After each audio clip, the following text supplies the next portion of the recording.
Good afternoon, elected officials, legislators, and all other esteemed guests. My name is Travis Nelson, and I am a senior at Hempstead High School and the first recipient of a full four-year Questbridge Scholarship to Columbia University in the city of New York. However, my intent today is not to pontificate on my own accolades, but rather use them as a supplement to the Brobdingnagian efforts of the man we celebrate today, Dr. Martin Luther King, Jr.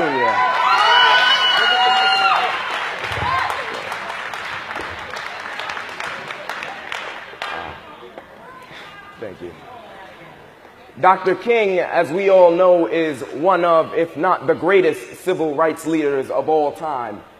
Yet for all of his accomplishments, we neglect to acknowledge the humble beginnings and dedication to education that he possessed. See, with a triad of degrees, including a PhD in systematic theology all before he was 27, it was evident that Dr. King understood the old adage to labor for learning before you grow old. See, learning is better than silver and gold. Silver and gold will perish away, but a good education can never decay.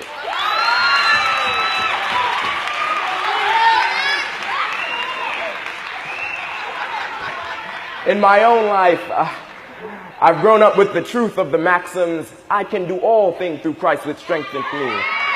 The heights by great men reached and kept were not attained by sudden flight, but they, while their companions slept, were toiling upward in the night. To study, to show thyself approved, a workman needeth not to be ashamed, rightfully dividing the word of truth, all from my Caribbean household. I was taught to be the head and not the tail, above and not beneath. And through these ideologies, my thirst for excellence commenced. You see, greatness was always the standard in my household. My mother grew up in Kingston, Jamaica. And due to unfortunate circumstances, see, she wasn't able to receive a college education. Still, even in high school, she fostered the zeal for the exceptional. So that when she birthed me and my sister, she knew that regardless of our paternal absence, we would never be average. She taught us to read from the age of 3 and nurtured our potential and pushes me to do my best, so much so that I can aspire to be the President of the United States of America.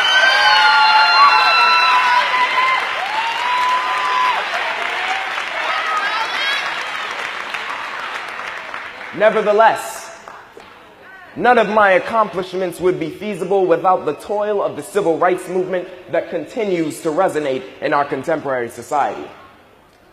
Yet with all the questions we are faced with, we must understand how we move forward and what role we must play in our future. Let's for a minute examine our past and glean light from its message.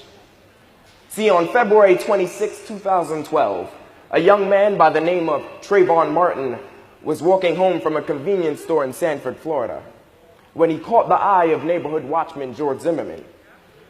Zimmerman viewed Trayvon as a person of suspicion and proceeded to call the police at 7:09 p.m., a call which, when reaching its conclusion at 7:15, 6 minutes later, resulted in the death of Trayvon.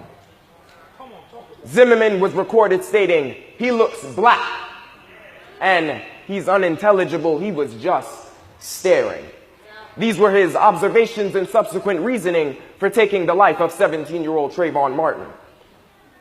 To this day, it is incredible that the color of Trayvon's skin and the gaze of his eyes was enough in Zimmerman's 2012 mind to take Trayvon's life.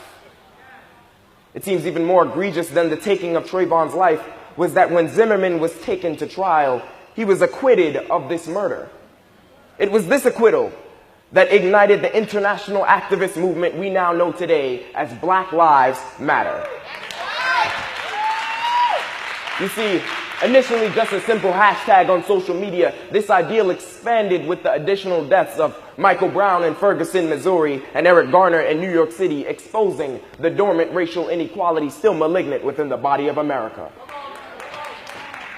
With the turn of the 20th century, it seems our society became blind to racial injustice. and started associating it with a thing of the past as if somehow these beliefs were long gone. After the civil rights movement, we ignored racial injustice and transformed into an incurious populace that enabled prejudice to be supplemented by power systems, policies, and actions. Not only this, but with the emergence of the Black Lives Matter movement came the countering phrase, all lives matter. A title deemed more popular by our society due to its inclusion of all races, avoiding any possible prejudice. It is this argument that has woken our social consciousness and stirred action within individuals of color, young and old alike. You see, George Zimmerman was protected by Florida's Stand Your Ground law. Yet as a 17-year-old African-American male, where is my ground and where do I stand? These are the questions that require action, because it is unacceptable for any child of color to leave this room and venture into the land of the free and the home of the brave, afraid and unaware as to whether they'll return home. It would seem our only solution is to require equal rights and justice in our own country, because a system built to divide cannot stand if we do.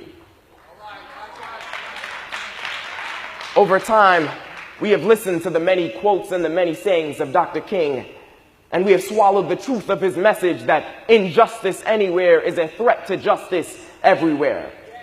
But have we digested the ideal that injustice in any form is a threat to justice of any kind? Our generation faces xenophobia, Islamophobia, prejudice, and rising tension towards the system whose sole intent has become to dissonate, disavow, destabilize, and disenfranchise our people. As millennials, it is our time to rebuke the mentality of constraints and understand the sky is not the limit, but only our direction. We must understand that there is a greater plan for our lives, a greater plan and will. And if we ask God, He will hear us. If we pray to God, He will reveal it. And if we go with God, we will achieve it.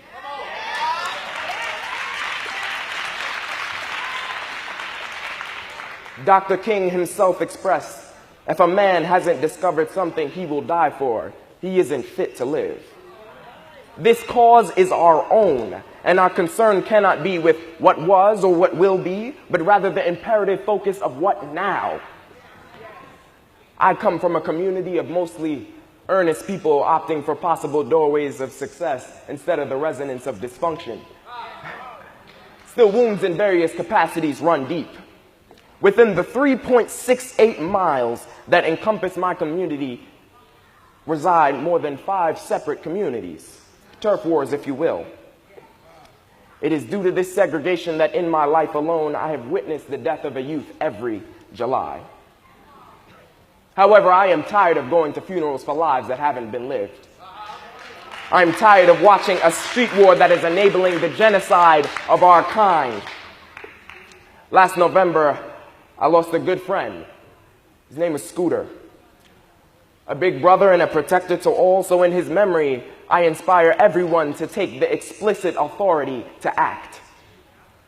To be young and not a revolutionary is a biological contradiction, yet my rhetoric is a decree to people of every nation, of every tongue, from generation to escape the darkness of complacency and enter the light of progress.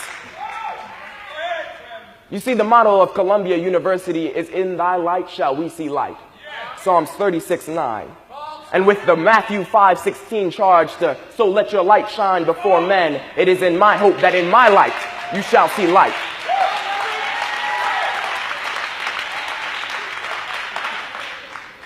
Opportunities of a lifetime only last within the lifetime of the opportunity.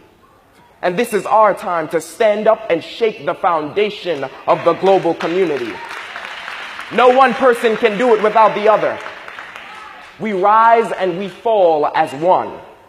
We hold these truths to be self-evident, that all men are created equal, that they are endowed with certain inalienable rights of life, liberty, and the pursuit of happiness.